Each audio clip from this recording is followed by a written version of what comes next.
Hi, this is T3 with Luke Johnson. Six Nations are well underway and England have got off to a flying start. We're here at Nike Town with star of the series Chris Ashton to talk tech. So, Chris, are you a tech fan personally? I am, yes. I am. I have my laptops and hard drives I take away with me on trips away, so I'm alright with them, yeah. What piece of tech do you most use when travelling with the England team or with your club? That'll be my MacBook at the minute. It is relatively new. I've only had it a month or two, so I'm still with that yet. Is it one of the new range MacBook Airs? It is, yeah. It's only an 11-inch one, so it's one of the small ones, but it's good for just slipping in my bag and getting on the coach with. What's your favourite app? Favourite app at the minute is a game, actually. Me and Foden have been playing it non-stop. It's called iMobsters, it's called. But we've not stopped playing. It's a bit of a weird game. It's a bit hard to get into, but it's more of a strategy game than anything, so we're enjoying it at the minute. Do you have any top fitness tech pieces or regimes? I bought some the other day, actually, for my girlfriend. Not that she needs it or anything like that, but I bought it for her, and I've been using it. It's like a sit-up machine. It's got like a little speed ball as well on it, so you sit up and you hit it. It's pretty good, actually. I've only used it once, but she's been using it a lot. I'll tell you what does get me sometimes on Blackberries, but I don't have one, is because it's sat there I used to, when people can see that you've read the Blackberry Messenger.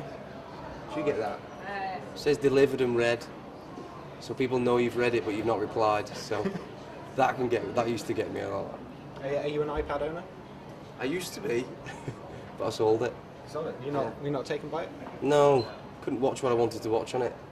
It's not got the flash player on it, has it, at the minute, so maybe the next one. What piece of technology or gadget would change your life that hasn't been invented yet? A future tech piece? Flying machine. I want to fly, but I've tried off my roof many times, but it just doesn't work. Flying machine will do me a treat. I don't know, I like the thought of being up high and going fast, I think, just across. Like you see in the superhero films, like that kind of thing, I'd like to be able to do that. Is that where the celebration comes from? No, there's no relationship there. Technology in rugby, such as video replays for the referees and stuff like that, is obviously a big inclusion in the sport. Do you think that should be rolled out across football and other sports? Yeah, well, there's a big argument for that, isn't there? I think there was a few times that it could have been used, but I don't see why they're not using it. It can't affect the game that much if the referee's got someone to help. It's worked in rugby, so I don't see why it can't work in football.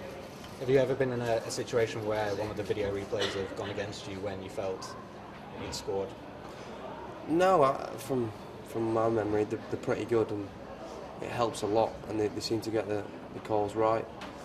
The one I can think of is Mark Cueto in the World Cup final, where he got done for going in touch, and he still thinks to this day it was a try, so he probably best asking him. Do you think you'll ever score a try that will feel and look as good as that one against Australia? Maybe not, mate. It's pretty hard to get over, but hopefully, mate. Hopefully they've got 10 years of it, so hopefully there might be one that's better. I'm sure I'll struggle. At what point during that run did you realise that it was going to be a pretty special try? Right at the end, I think, when he went to dive and tackle me, that's when I thought I've gone quite a long way to get here, so I knew it was going to be a pretty special try there. Obviously, one of the big talking points around the Six Nations, your performance, is the celebration. Yeah. Where did it come from?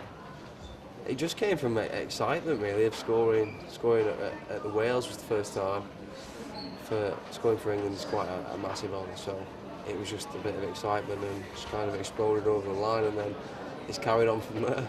It was reported that Martin Johnson gave you a bit of a hard time about the first Six Nations game. Is he a formidable figure in the dressing room? He is, mate. Well, that's the kind of person he is. I mean, he's a big, overpowering bloke. So, but he didn't say anything, mate. He's all right about it. I mean, he just wants me to make sure I get the ball down. He's not too bothered about if I want to celebrate or not. If the team's all playing well, then I'm sure he's encouraging it. Does his attitude and demeanour in the dressing room, does that spur the players on or make them a bit scared of? Yeah, it does, mate. I mean, kind of bloke he is. Has an aura about him. He's done everything that everyone wants to do in rugby, so everyone wants to copy him, so they want to hear his stories and what he's got to say. France at the weekend, Ireland and Scotland still coming up. What are England's hopes for the rest of the Six Nations? To win, to play to our best that we can. We've done that for the past 2 weeks, so we just want to carry on doing that and win games. Are you already looking ahead to the World Cup, or is focus purely on the Six Nations at the minute? There's a bit of that in the back of the head, but you try not to, mate. I mean, we've got to get these games out of the way first and start thinking about it, so there's a long road ahead.